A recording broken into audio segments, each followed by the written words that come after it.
com muita alegria e satisfação que cumprimentamos os nossos amigos e irmãos do portal Escola Dominical com a gloriosa paz de nosso Senhor e Salvador Jesus Cristo. Estamos iniciando mais uma pré-aula, como ficou conhecida esta aula prévia, que é mais uma ferramenta que nós colocamos à disposição dos nossos amigos e irmãos do portal Escola Dominical para a preparação da sua aula. Desde o início da semana, nós postamos esta aula prévia, juntamente com os esboços da Escola Dominical, da lição, lá no portal Escola Dominical, e mais os outros links que nós colocamos no Twitter e no Facebook do portal Escola Dominical, para que os irmãos possam melhor preparar a sua aula durante a semana.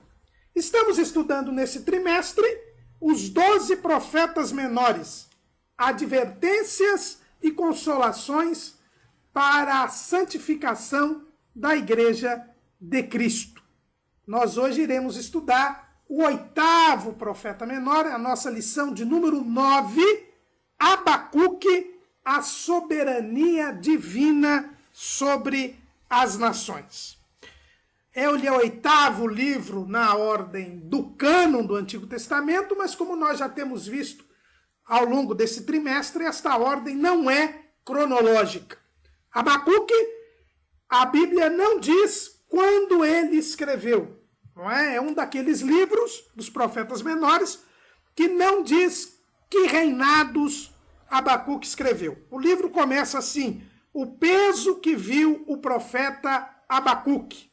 Não há indicação nem da genealogia de Abacuque, nem do período em que ele escreveu. Mas diante do tema do livro, que fala da indignação do profeta com a invasão dos babilônios sobre Judá, a ameaça de invasão da Babilônia sobre Judá, nós entendemos que o profeta Abacuque é contemporâneo do profeta Jeremias. Ele escreveu um pouco antes do cativeiro da Babilônia, nos últimos anos do reinado, da existência do reino de Judá, que é o reino do sul. Isso também nos mostra que Abacuque era um profeta do reino do sul que profetizou para o reino do sul. Abacuque significa abraço ardente, abraço amoroso ou lutador. Né? Nós lembramos daqueles lutadores das lutas antigas, né? A luta greco-romana principalmente, a chamada luta livre, onde os lutadores se abraçavam, não é? Tá aí porque também a palavra Abacuque quer dizer lutador. Como quase sempre, o nome do profeta tem a ver com a mensagem que ele irá ministrar. Abacuque irá mostrar que Deus luta pela justiça. Deus luta pelo seu povo. Deus está pronto a fazer justiça no momento próprio, no momento determinado. Ao contrário do que dizem os estudiosos, os falsos estudiosos da teologia da prosperidade, Deus não é já, no momento nosso, no nosso tempo. Pelo contrário, Deus age no momento que Ele quer. Existe um provérbio popular que diz: Deus tarda, mas não falha. Este ditado não é correto, num determinado sentido. Deus nunca chega atrasado. Deus está acima do tempo. Para Deus há um eterno presente e por isso Deus nunca pode tardar. Mas há uma verdade no seguinte sentido: Deus não age no nosso tempo. Então pode ser que para nós Deus seja tardio. A Bíblia mesmo, nós acabamos de estudar no livro de Naum, que a Bíblia diz que Deus é tardio em irar-se. Ou seja, Deus não age segundo o nosso tempo. Deus age no tempo certo, no tempo determinado. Então isso o profeta Abacuque aprendeu, conforme nós vamos ver durante a exposição desta lição. O livro do profeta Abacuque é um livro diferenciado entre os livros dos profetas. Nós vimos que todos os livros dos profetas menores apresentam mensagens de Deus para o povo, os chamados oráculos divinos, com exceção do livro de Jonas, que nós já vimos que é um livro mais ou menos autobiográfico. Então não há precisamente aqui no livro de Jonas oráculos divinos, há uma experiência biográfica do profeta. O livro do profeta Abacuque é um livro de oráculos divinos, sim, mas é um livro diferenciado. Por quê? Porque, na verdade, se trata de um questionamento de Abacuque a Deus. Abacuque fica indignado com o que ele vê no meio do seu povo e como que cobra providências de Deus. E parece que Abacuque era um daqueles crentes revoltados que existem hoje em dia. Hoje em dia, com muita tristeza, que nós vemos muitas igrejas, inclusive algumas Assembleias de Deus, que estão copiando outros movimentos, incentivando o povo a se revoltar contra Deus, achando que a revolta do povo traz a bênção de Deus, como se o homem pudesse cobrar de Deus, como que se o homem pudesse querer alguma coisa da parte de Deus, exigir algo de Deus. Irmãos, nós temos que ter a consciência de que Deus é o Senhor. Ele é quem manda. Nós somos seus servos. Nós estamos aqui para obedecer-lhe. O profeta Isaías falou a respeito disso. Vamos ler lá no capítulo 45 de Isaías, no versículo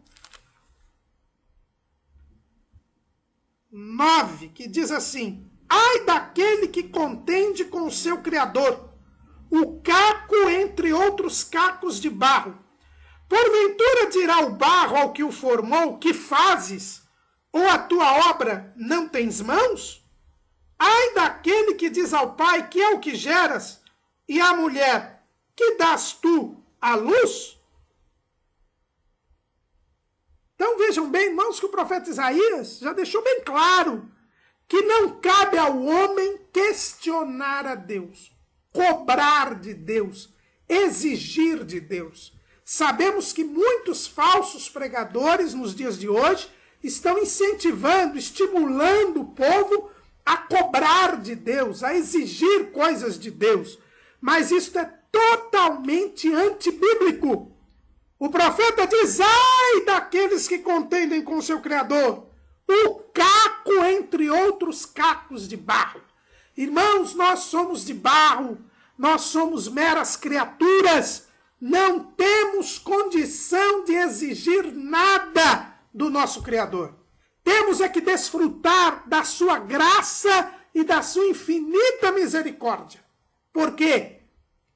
Ele nos deu algo que nós não merecíamos, que é a salvação na pessoa de Jesus Cristo. Por isso devemos apenas ser obedientes a Deus, render-lhe graças pela sua infinita graça e misericórdia. Mas parece que o profeta Abacuque estava infectado por este vírus da revolta, por este vírus do questionamento. E o seu livro é precisamente isso. É um questionamento que o profeta faz a Deus, que Deus responde, e o profeta fica ainda mais irritado com a resposta de Deus, e Deus dá uma nova resposta a Abacuque, e parece que Abacuque, com esta segunda resposta de Deus, cai em si. Ele se reduz à sua própria insignificância, para usar de uma expressão utilizada por um político eminente do país há alguns anos atrás. E então, ao entender quem ele é e quem Deus é, ele louva a Deus. Ele escreve um salmo, um cântico, e assim termina o livro. Então, o livro de Abacuque é um livro com apenas 3 capítulos. Ele traz a indignação do profeta com a situação do seu povo. Deus responde a ele E com a resposta de Deus, o profeta fica ainda mais revoltado, ainda mais indignado. Aí Deus traz uma segunda resposta ao profeta. E após esta segunda resposta, o profeta cai em si, percebe quão tolo ele foi na sua indignação e reconhece a soberania de Deus e louva a Deus com um salmo.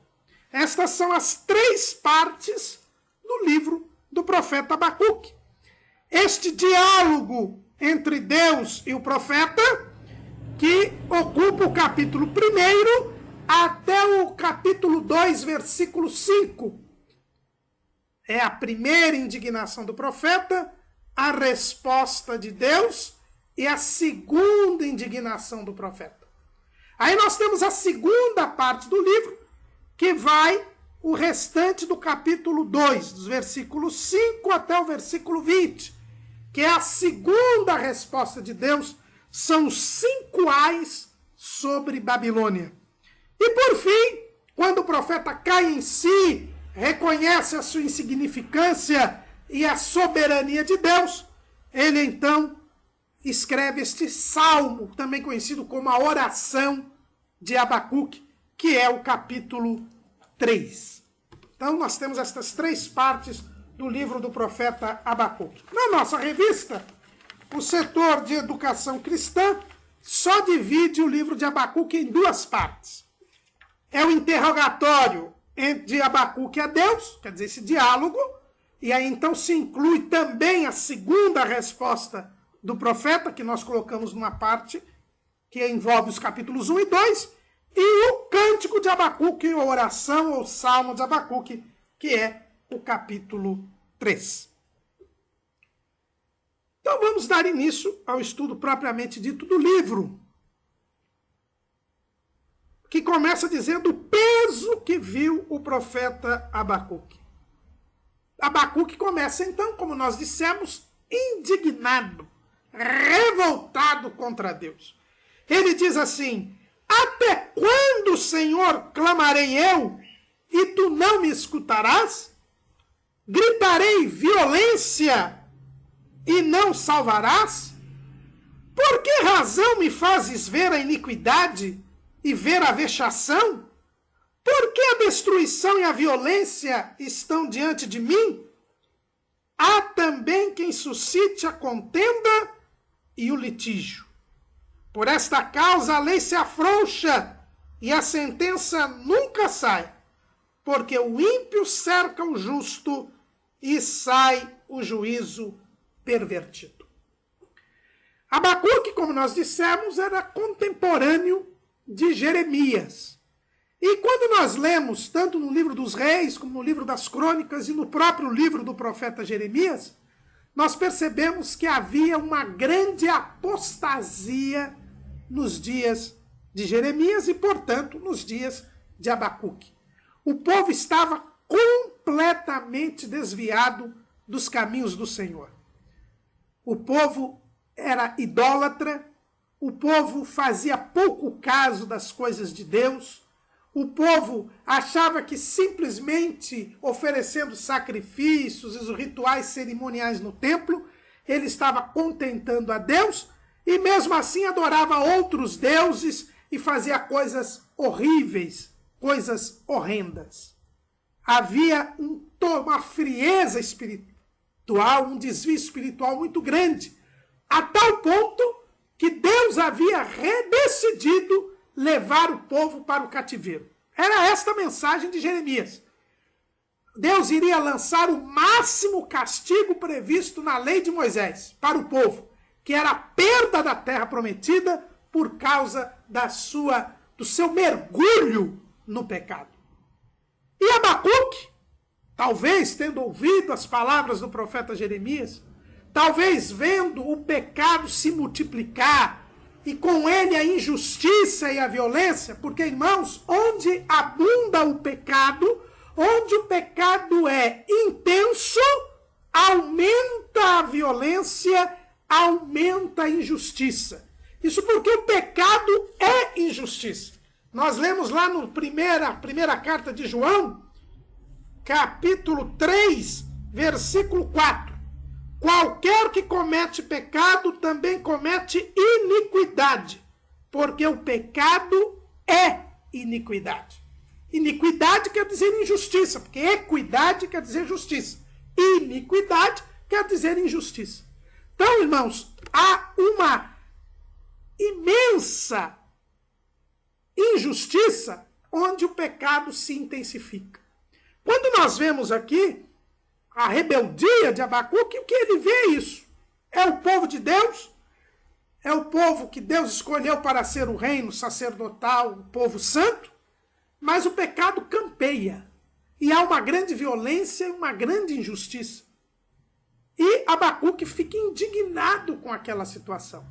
Como é que Deus podia permitir tanto pecado, sendo ele um Deus santo e tendo ele escolhido Israel para ser o seu povo? Como é que os maus prevaleciam? Como é que a injustiça prevalecia? Ele fala aqui que os juízes eram pervertidos, quem buscava justiça no órgão judiciário da época não alcançava justiça, havia uma injustiça generalizada, uma corrupção muito grande, uma violência imensa, ricos ficando cada vez mais ricos, pobres cada vez mais miseráveis, e Deus parecia que não fazia nada, deixava tudo acontecer, nada de ruim acontecia aos ímpios, e aqueles que serviam a Deus e eram justos, eram cada vez mais pisoteados, cada vez mais sofriam. Talvez ele visse até o próprio profeta Jeremias sendo preso, sendo açoitado, sendo lançado na prisão, e parecia que nada acontecia. É nesse momento que Abacuque fica indignado, revoltado contra Deus. E parece que quer dar uma sacudida em Deus, parece que quer acordar Deus, parece que ele está dizendo: o senhor está dormindo, não está vendo tudo isso? Irmãos, este sentimento do profeta é um sentimento que pode acontecer conosco. Por quê? Porque, irmãos, nós estamos, nos dias de hoje, de uma maneira muito forte,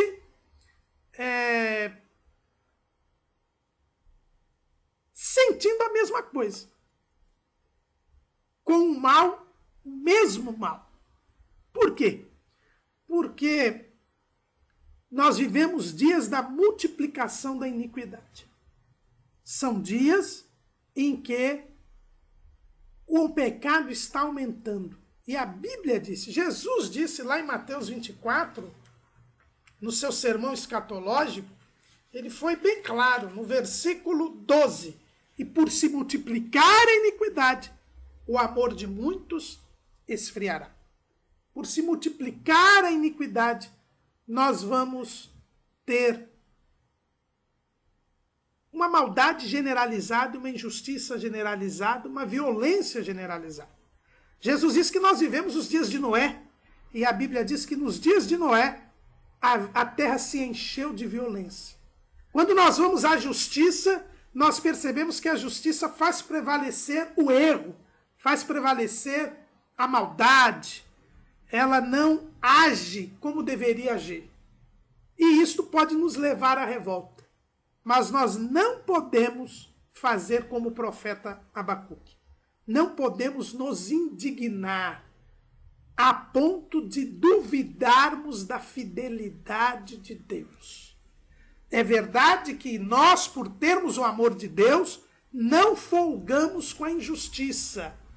O apóstolo Paulo, escrevendo lá em 1 Coríntios, capítulo 13, ele disse o seguinte: o amor, versículo 6, não folga com a injustiça, mas folga com a verdade. Então, eu e você temos que denunciar o pecado. Eu e você não podemos consentir com o erro. Temos que nos indignar com a maldade, com o pecado. Mas não podemos duvidar de Deus. O profeta, ele diz assim: até quando clamarei eu e tu não me escutarás? Por que razão me fazes ver a iniquidade? Ele está duvidando de Deus. E o amor de Deus nos faz denunciar o pecado, nos faz atacar o mal, mas nos faz confiar em Deus. Olha a sequência no versículo 7 de 1 Coríntios. Diz assim: o amor tudo sofre, tudo crê, tudo espera, tudo suporta. O profeta estava certo em se indignar contra o pecado, mas estava errado em duvidar de Deus, em achar que Deus estava dormindo, que não estava agindo.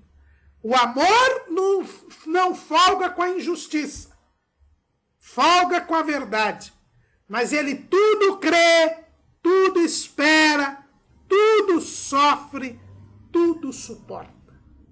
O profeta, ele estava indignado. Isso era um bom gesto, até porque ele era um profeta, ele era um homem que tinha o Espírito de Deus. Mas ele não podia se indignar contra Deus, se revoltar contra Deus, dizer que Deus não estava agindo, dizer que Deus tinha que tomar uma decisão e mudar a situação. Esse é um grande erro de nós nos dias de hoje. E assim como eram os dias de Abacuque, dias de apostasia, assim também são os nossos dias. E eu e você não podemos ter essa situação. O profeta estava errado? Não estava errado. Quando nós abrimos a Bíblia lá em Jeremias, no capítulo 34, nós percebemos que Deus, ele condena a injustiça social nos dias de Jeremias, que são os dias de Abacuque. Lá no capítulo 34, versículo 8, a Bíblia diz assim: a palavra que do Senhor veio a Jeremias, depois que o rei Zedequias fez concerto com todo o povo que havia em Jerusalém, para lhes apregoar a liberdade, que cada um despedisse forro o seu servo, e cada um a sua serva, hebreu ou hebreia, de maneira que ninguém se fizesse servir deles, sendo judeus seus irmãos. E ouviram todos os príncipes e todo o povo que entrou no concerto, que cada um despedisse forro o seu servo, e cada um a sua serva, de maneira que não se fizessem mais servir deles. Ouviram, pois, e o soltaram. Mas depois se arrependeram, e fizeram voltar os servos e as servas que tinham libertado, e os sujeitaram por servos e por servas. Veja bem que nos dias que vivia Abacuque, os judeus eram escravizados por outros judeus. E a lei de Moisés dizia que um judeu só podia ser escravizado por outro por 6 anos. No 7º ano ele deveria ser libertado. Mas nada disso acontecia. A opressão era tão grande que muitos judeus eram escravos de outros judeus, os judeus mais humildes, mais pobres, que por causa da própria pobreza haviam se endividado e haviam ficado escravos. Eles ficavam escravos perpetuamente, o que era vedado pela lei, era proibido pela lei. E o rei Zedequias mandou que eles fossem soltos. E eles foram soltos, mas depois os seus senhores se arrependeram e os prenderam de novo. E Deus aqui na sequência, não vamos ler todo o texto por causa do nosso tempo, mas na sequência os irmãos podem ler ali que Deus vai contra essa iniciativa dos senhores, dos príncipes de Judá, dizendo que eles iriam ser cativos porque estavam violando a lei. Então, irmãos, Abacuque tinha razão. Havia uma grande injustiça, uma grande impiedade nos seus dias, e nada, a lei não se cumpria, e nada disso se resolvia, mas ele estava errado em duvidar de Deus ao se indignar com estas coisas. Irmãos, Deus é soberano. Deus não perde o controle das coisas. Por maior maldade que nós estejamos vendo, por mais pecado que nós estejamos contemplando, por mais indignação que esta maldade, este pecado causam, por mais violência e injustiça que exista, nunca seja tentado a fazer como o profeta Abacuque, achar que Deus perdeu o controle das coisas. Deus não perdeu o controle das coisas. E tudo que está acontecendo está predito na palavra de Deus. Prova de que Deus está no controle, porque Ele já nos revelou que isso iria acontecer. E isso, inclusive, dentro das igrejas, irmãos. Porque Abacuque via essa injustiça, essa violência no povo de Deus. Nós também hoje estamos vivendo dias de apostasia, de desvio espiritual, de vários escândalos, de várias coisas erradas no meio daqueles que se dizem crentes. Mas isto não pode fazer você e eu duvidarmos de Deus. Deus já revelou que isto ia acontecer. Eu e você temos que pertencer ao povo que é fiel, que é obediente, aos restantes que ainda têm suas vestes brancas, não contaminaram seus vestidos e que por isso são dignas de andar de branco com o Senhor Jesus.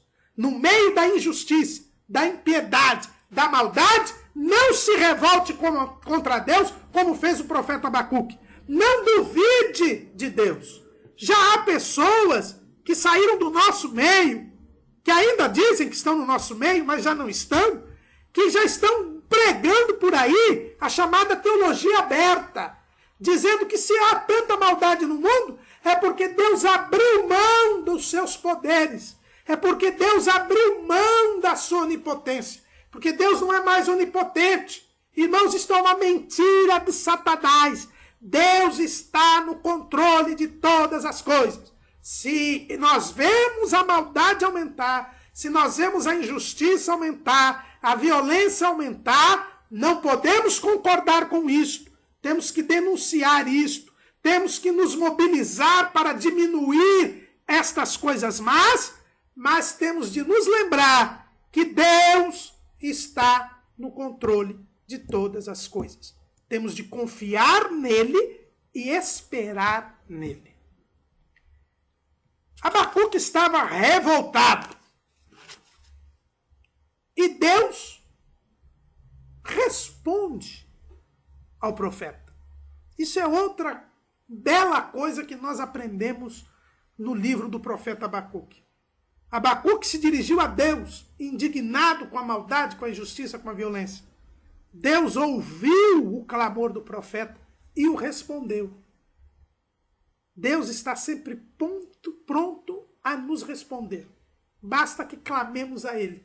Foi o que ele disse para o profeta Jeremias, no famoso versículo de Jeremias 33:3. Clama a mim e te responderei, e te anunciarei coisas grandes e firmes que não sabes. Irmãos, a sabedoria vem do alto, a revelação vem de Deus.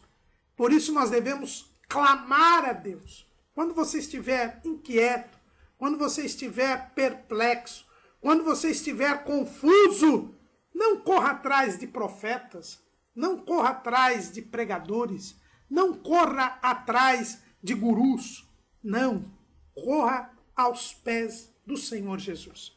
Ele está pronto a responder a todas as suas dúvidas, a todas as suas perplexidades, a todas as suas angústias. Deus respondeu ao profeta. E o que ele disse? Versículo 6. Porque eis que suscita os caldeus, nação amarga e apressada, que marcha sobre a largura da terra para possuir moradas não suas. Deus disse para Abacuque: Abacuque, eu estou vendo tudo o que está acontecendo. E é por isso que eu vou trazer um povo lá do norte. O povo caldeu, Babilônia. E Babilônia vai tirar Judá da sua terra, vai ser um instrumento meu para o castigo do povo. Veja o versículo 9. Eles todos virão com violências, os seus rostos buscarão o oriente, eles congregarão os cativos como areia, e escarnecerão dos reis e dos príncipes farão zobraria. Eles se rirão de todas as fortalezas, porque amontoando terra as tomarão. Abacuque, fique tranquilo. Eu estou vendo tudo o que está acontecendo. E vou aplicar a Judá a penalidade que eu já tinha previsto lá na lei. Eu vou trazer os caldeus, vou trazer Babilônia, e Babilônia será o meu instrumento de justiça contra Judá. Judá vai ser levado cativo. Ninguém resistirá ao exército de Babilônia. E eles pagarão pela maldade que estão cometendo. Deus então disse: Abacuque, pode ficar tranquilo. eu sou santo, eu não tolero o pecado e por isso eu vou castigar o povo. Eu vou destruir Judá usando de Babilônia. Diante desta resposta, irmãos, o profeta, ao invés de ficar satisfeito, ao invés de glorificar a Deus, porque Deus estava cumprindo a sua palavra, ao invés de ficar contente, porque Deus o ouviu e disse que aquela sua indignação teria uma resposta da parte de Deus, o profeta ficou mais bravo ainda. Como Deus? O Senhor vai pegar um povo idólatra, um povo ruim, um povo gentil, e vai fazer o seu povo, o povo de Judá, servir a eles? Como é que o Senhor vai tirar a terra prometida do seu povo e levá-los para uma outra terra para servir a idólatras, a adivinhos, a feiticeiros? Abacuque, irmão, ficou indignado ainda mais. Como é que Deus vai deixar um povo ímpio dominar o seu povo? Aí, irmãos, nós notamos que Abacuque estava realmente revoltado contra Deus. Primeiro pediu para Deus agir. Deus disse, eu vou agir. Mas agora ele fica bravo porque ele não vai agir do jeito que ele queria, profeta. O profeta queria que Deus agisse de um determinado jeito. E aí tem um outro risco, irmãos, que o crente pode ter. É quando nós queremos submeter Deus ao nosso raciocínio. Quando nós queremos enquadrar Deus na nossa maneira de ver o mundo.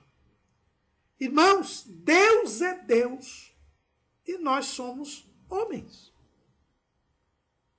O profeta, o salmista, melhor dizendo, ele é bem claro, lá no Salmo de número 62, no versículo 11, ele diz assim, uma coisa disse Deus, duas vezes a ouvir, que o poder pertence a Deus. E o salmista, que é Davi aqui, ele ainda diz no versículo 9, certamente que os homens de classe baixa são vaidade, e os homens de ordem elevada são mentira. Pesados em balanças, eles juntos são mais leves do que a vaidade. O salmista Davi aqui, ele é bem claro. Os homens, sejam de classe baixa, sejam de classe alta, não valem nada. Aliás, o profeta Isaías diz que todas as nações são menos do que nada. Então, quem somos nós, irmãos, para dizer para Deus como e quando ele deve agir? O profeta Abacuque, ele achava que mandava em Deus. Ele disse, não, Deus, eu não aceito. Como é comum nós ouvirmos isto em muitas pregações nos dias de hoje. Deus, eu não aceito que um povo idólatra vá dominar o povo de Deus. O Senhor tem que tomar providência contra a injustiça e a violência, mas não pode ser desse jeito. Irmãos, nós somos servos, temos que obedecer a Deus e, portanto, não nos cabe dizer como e quando Deus vai agir. Nós temos que simplesmente ouvir a voz do Senhor, atender a sua determinação, a sua ordem. Mas eu não estou entendendo o que Deus está falando. Não faz sentido. Não é para fazer sentido mesmo, irmão. O profeta Isaías, no capítulo 55 do seu livro, ele diz assim, no versículo 8, porque os meus pensamentos não são os vossos pensamentos, nem os vossos caminhos, os meus caminhos, diz o Senhor. Porque assim como os céus são mais altos do que a terra, assim são os meus caminhos mais altos do que os vossos caminhos, e os meus pensamentos mais altos do que os vossos pensamentos. Irmãos, quando eu leio esta passagem do profeta Isaías, eu sempre observa o seguinte. Eu tenho 1,67 m de altura. Meus olhos só conseguem enxergar 1,67 m acima do chão. Quando eu levanto os olhos, eu vejo esse azul bonito. Só que esse azul bonito não é o céu. Yuri Gagarin disse que a terra é azul. E Deus diz que os pensamentos dele são mais altos que os nossos pensamentos. Assim como os céus são mais altos do que a terra. Quando eu vejo este azul, que ainda é a terra, tão mais alto do que eu fico imaginando, como é que eu vou querer entender os pensamentos de Deus, que são muito mais altos do que este azul que eu estou vendo? Irmãos, a nossa visão é limitada. Nós somos homens, somos menos do que nada, e os pensamentos de Deus são muito, imensamente, infinitamente superiores. Então não adianta eu e você querermos compreender Deus, porque Deus é incompreensível. Ele está muito acima de nós. E o que nós sabemos de Deus é fruto da sua revelação. Nós jamais conseguiríamos entender coisa alguma a respeito de Deus. Mas Deus, como Ele quer se fazer conhecido dos homens, Ele mesmo se revelou. Então o que nós sabemos de Deus é o que está na Bíblia. É o que Ele revelou. Por isso, irmãos, não podemos dizer para Deus, não faz desse jeito, assim eu não aceito. Irmãos, não nos cabe senão ouvir e atender ao que Deus mandar. Nós temos que fazer a vontade dEle. Nós temos que confiar nele. E quando ele diz, é deste jeito. Amém, glória a Deus. É por isso que Paulo diz que a palavra do crente é sim e amém. Nós não temos que questionar a Deus como, quando ou o que ele vai fazer. Porque ele é Deus. E se nós pudéssemos compreendê-lo, ele seria homem e não Deus. Então o profeta aqui, ele estava completamente equivocado, achando que Deus tinha de agir da sua maneira, do seu jeito. E muito crente pensa desta maneira, irmãos. Que a leitura do livro do profeta Abacuque nos faça entender que Deus é soberano. Ou seja, Ele tem todo o poder, o seu poder é o supremo, é Ele que quer, é Ele que determina, é Ele que declara, é Ele que decreta. Nós simplesmente obedecemos. Tem muita gente por aí determinando, declarando, decretando. São pessoas que estão tão equivocadas quanto o profeta Abacuque estava. Deus disse, eu vou mandar Babilônia para dar um jeito em Judá. E Abacuque diz, eu não aceito, porque é um povo idólatra, é um povo mau, é um povo que não serve a ti. Como é que nós vamos nos submeter, nós que somos a propriedade peculiar de Deus entre os povos, vamos nos submeter à Babilônia? O profeta, irmãos, estava equivocado, porque quando Deus firmou a aliança no Monte Sinai com Israel, ele realmente escolheu Israel para ser o seu povo peculiar. Mas olha o que Deus diz, lá em 19:5 de Êxodo. Agora, pois, se diligentemente ouvirdes a minha voz e guardardes o meu concerto, então sereis a minha propriedade peculiar dentre todos os povos, porque toda a terra é minha. Então Deus pode usar qualquer nação para fazer os seus desígnios, porque toda a terra é dele. Tudo é de Deus. E Deus pode usar daquilo que é seu para fazer cumprir os seus desígnios. Não cumpre a nós determinar se este ou aquele pode ou não fazer isto ou aquilo por ordem de Deus. E não foi só aqui em Babilônia. Lá no livro do profeta Isaías, nós vemos também que Deus diz que vai levantar Ciro, que era o rei da Pérsia, outro gentil, e chama Ciro de seu ungido, porque Deus o havia separado para fazer justiça.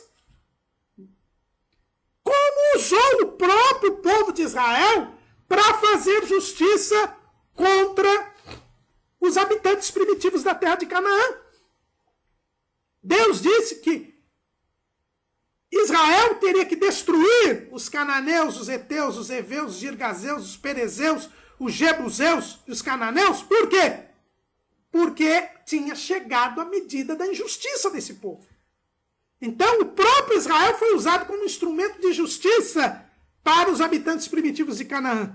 E Babilônia seria usada como instrumento de justiça para o povo apóstata de Judá. Deus não está submetido ao nosso raciocínio, à nossa maneira de pensar, à nossa maneira de agir. Nós temos apenas que nos submeter a ele. E então Deus, apesar desta indignação do profeta, Deus responde ao profeta e diz para ele o seguinte: olha, Abacuque, eu vou te dar uma visão. Escreve esta visão. Escreve bem, em letras bem legíveis, bem grandes, para que até uma pessoa que passe correndo possa ler e entender. Porque eu quero que você deixe isso bem público e notório para todos. Eu sou Deus, faço como quero, da maneira que quero, sou santo e não sou injusto. Eu sei que Babilônia é um povo idólatra, é um povo mau. E no tempo determinado também punirei Babilônia. Está lá no capítulo 2, versículo 3. Porque a visão é ainda para o tempo determinado, e até ao fim falará, e não mentirá. Se tardar, espera-o, porque certamente virá, não tardará. Deus diz: olha, Abacuque, não fique preocupado. Eu vou agir em cima de Judá com Babilônia. E depois eu vou agir sobre Babilônia. Eu velo pela minha palavra para cumprir.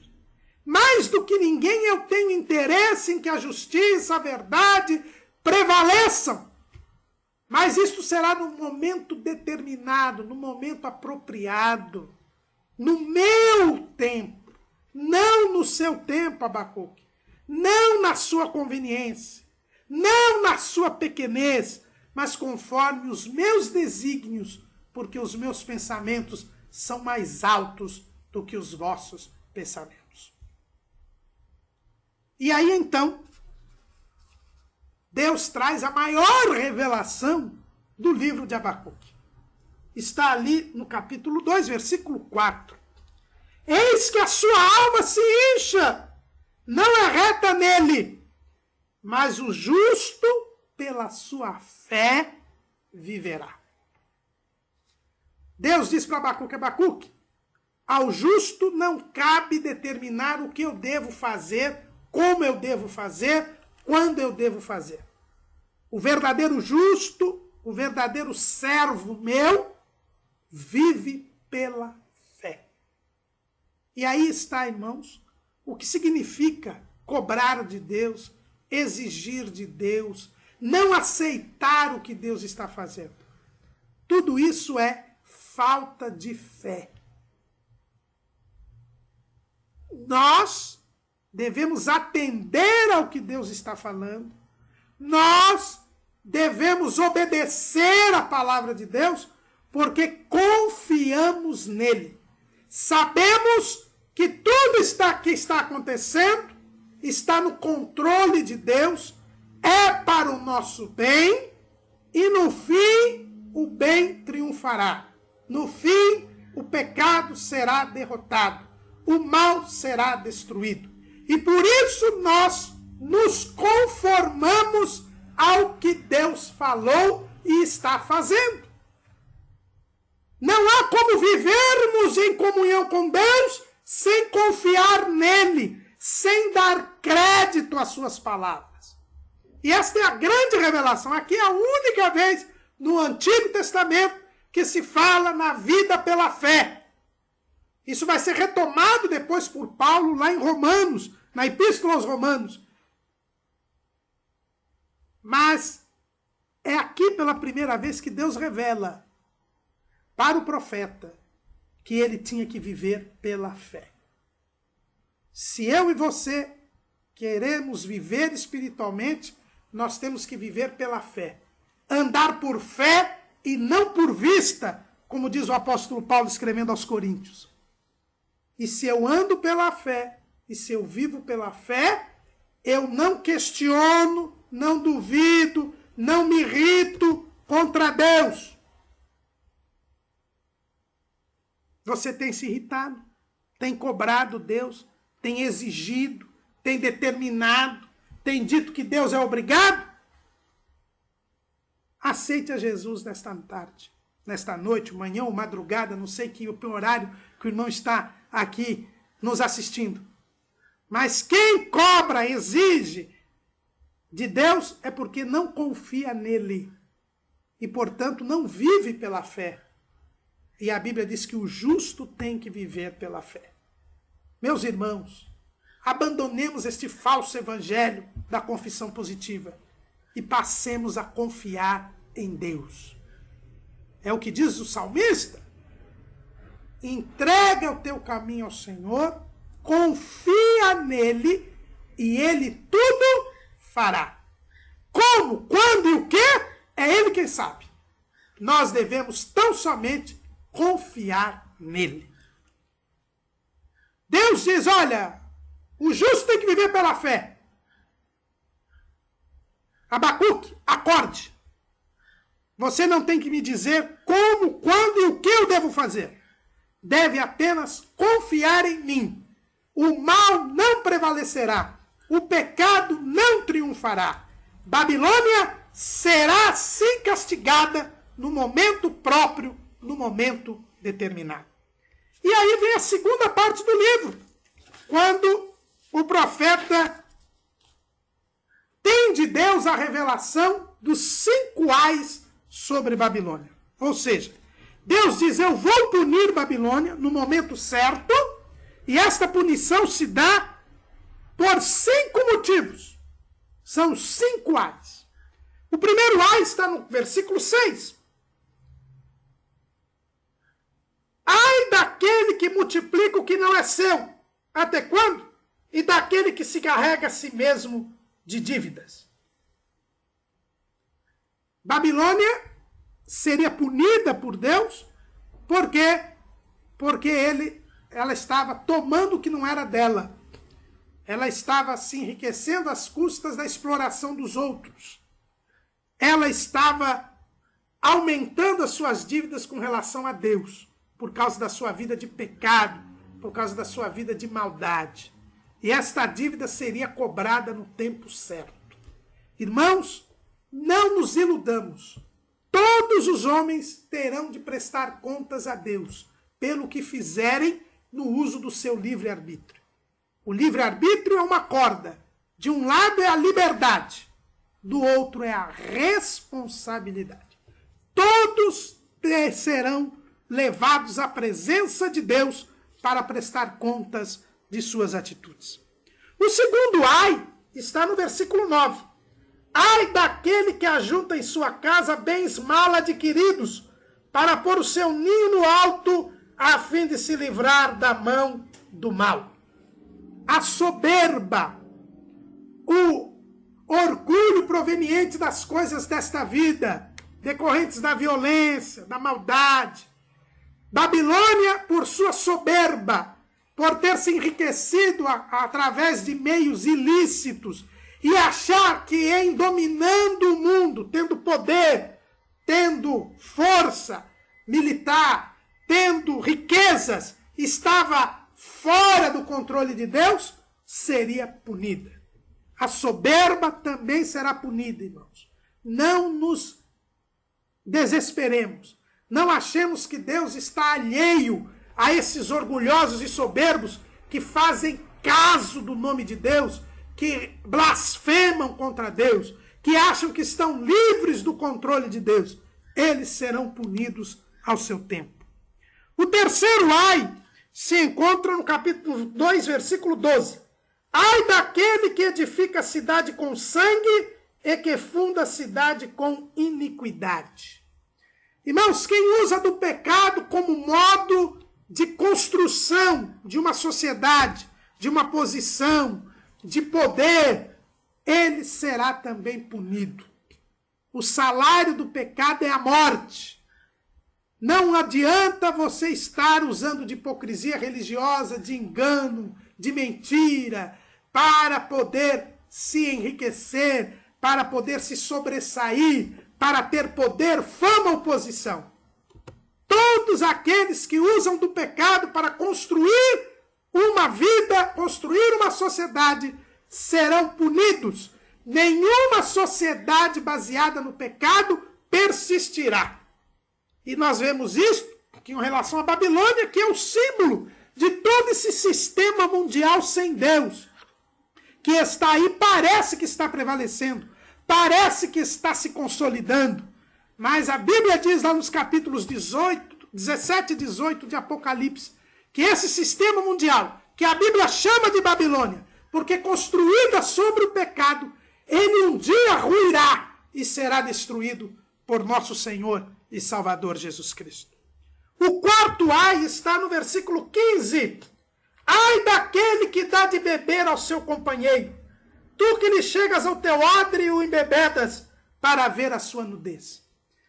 Babilônia não só pecava, como levava outras pessoas a pecar, como estimulava e incentivava a prática do pecado, da iniquidade.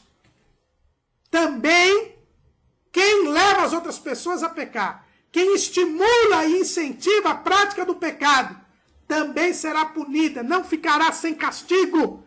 É por isso que o apóstolo Paulo, escrevendo lá em Romanos, diz que são dignos de morte, tanto os que praticam tais coisas, quanto os que consentem com que as praticam.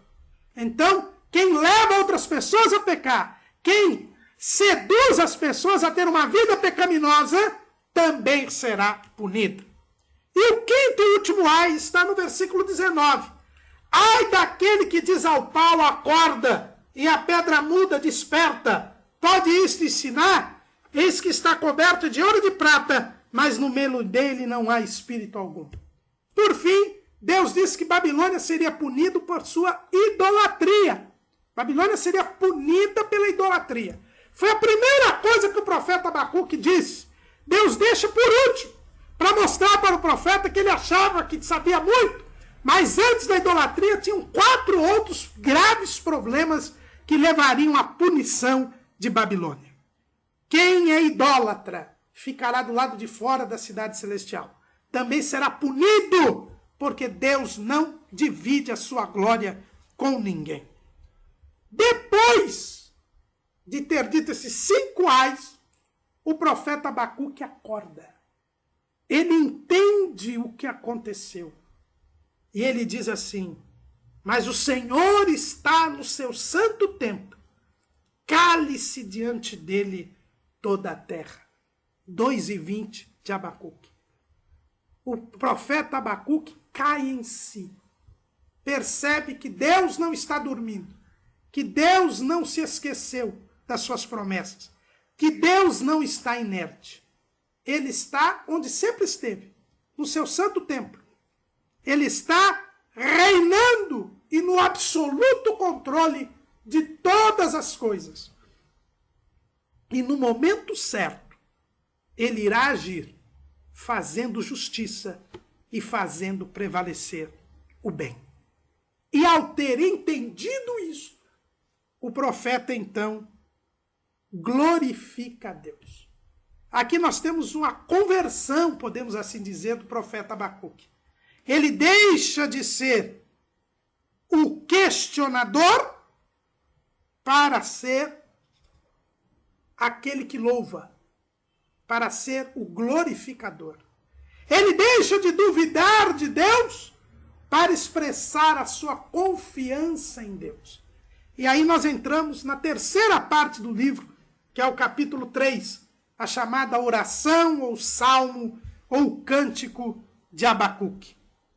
Já é um salmo, já é um louvor, é um cântico que Abacuque traz a Deus, oferece a Deus em gratidão, por entender que Deus é soberano, por entender que não cabe a ele dizer o que Deus deve, como ou quando fazer, mas que deve a ele tão somente confiar em Deus. Ele aprendeu a lição da fé, irmãos, porque aí ele diz, no versículo 17, porquanto ainda que a figueira não floresça, nem haja fruto na vide, o produto da oliveira minta, e os campos não produzam mantimento, as ovelhas da malhada não sejam arrebatadas, e nos currais não haja vacas, todavia eu me alegrarei no Senhor, exultarei no Deus da minha salvação.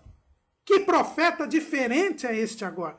Ainda que tudo dê errado, Senhor, eu estou alegre, eu vou me alegrar em Ti, porque eu confio em Ti. Eu sei que Tu és o Deus da minha salvação, que Tu estás no controle de tudo, que nada disso que está acontecendo de errado vai impedir do bem prevalecer no tempo certo, no tempo determinado. Eu me alegro em Deus, porque apesar de toda a maldade, eu sei que a minha salvação está garantida, porque Deus tem todo o poder e Ele não perde o controle das coisas. Que maravilha, irmãos, a mudança que Deus faz no profeta Abacuque. E nós temos que ser como este profeta Abacuque. Não o questionador, não o incrédulo, não o duvidoso, mas aquele que se alegra em Deus, mesmo quando tudo está errado, porque confia firmemente no seu Senhor. Por isso tem um hino da harpa que diz assim, eu confio firmemente que no céu vou descansar.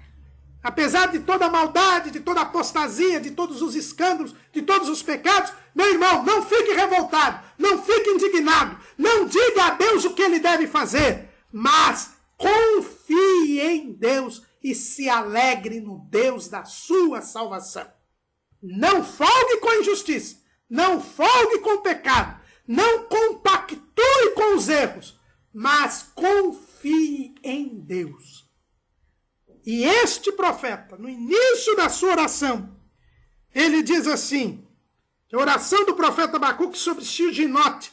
Esse sobre Shilginote quer dizer em forma de canto. É um salmo aqui. Nós vemos isso bem no versículo 19, no final do livro, que diz assim, para o cantor mor sobre os meus instrumentos de música. Então o profeta louva a Deus, ele canta um salmo. Inspirado pelo Espírito Santo, ele, reconhecendo a soberania de Deus, ele glorifica a Deus, ele louva a Deus. E ele diz, ouvi, Senhor, a tua palavra e temi. Irmãos, quando nós confiamos em Deus, primeira coisa, nós somos atentos ao que Deus diz. Nós não nos esquecemos da palavra de Deus. Eu preciso ouvir a palavra de Deus. É por isso que Jesus diz, santifica-os na verdade, a tua palavra é a verdade. A fé vem pelo ouvir, o ouvir pela palavra de Deus. Romanos 10 e 17. Para que eu e você tenhamos fé, cresçamos na fé, confiemos em Deus, vivamos espiritualmente, porque a vida espiritual é a vida pela fé, eu e você precisamos ouvir a palavra de Deus. Quando nós ouvimos a palavra e tememos, temer aqui não é ter medo, é obedecer, é ser reverente, é ser obediente. Nós podemos, quando tudo está errado, como disse o profeta Abacuque, nós podemos nos alegrar no Deus da nossa salvação.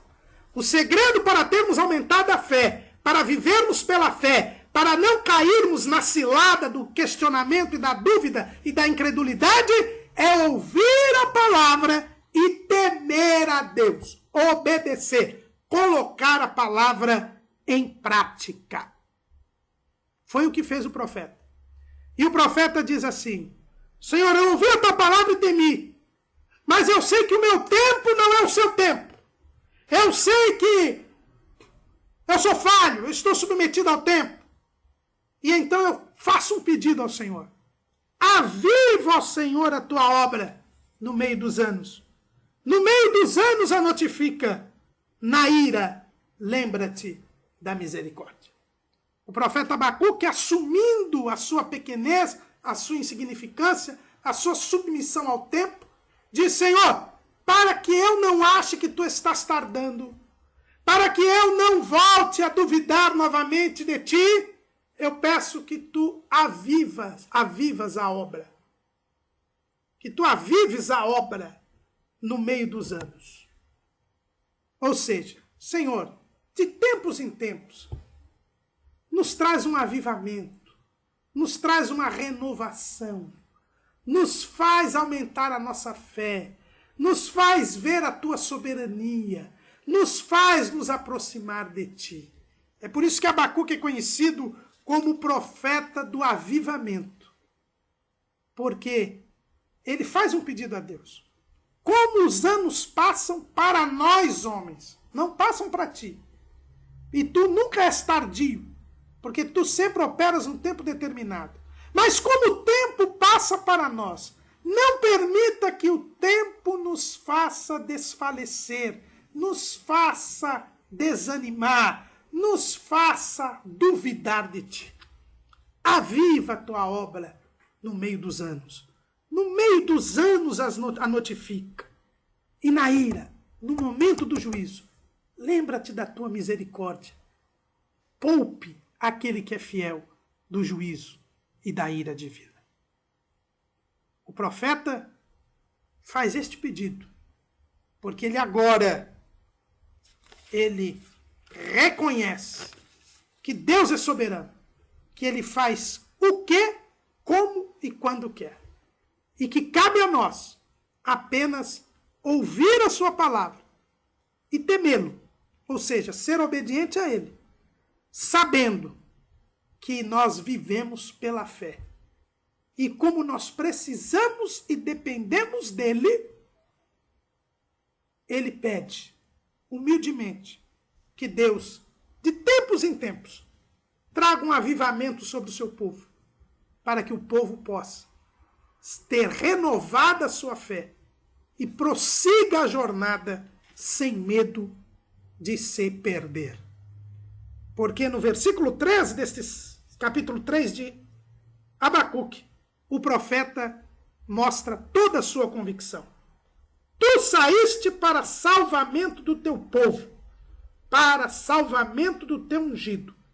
Tu feriste a cabeça da casa do ímpio, descobrindo os fundamentos até o pescoço.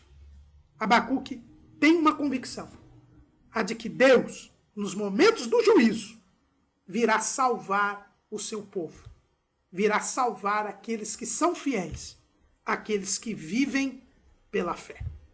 Em lugar do revoltado contra Deus, nós vemos agora um profeta que sabe que depende única e exclusivamente de Deus. Que ao ler o livro do profeta Abacuque, que após esta lição, nós aprendamos também esta lição. Deixemos de questionar a Deus e passemos a suplicar de Deus que Ele sempre nos aumente a fé, que para isso ouçamos a sua palavra, sejamos praticantes da sua palavra e que desfrutemos do avivamento que Ele sempre nos trará, lembrando que quando do juízo nós seremos salvos por Ele. Amém.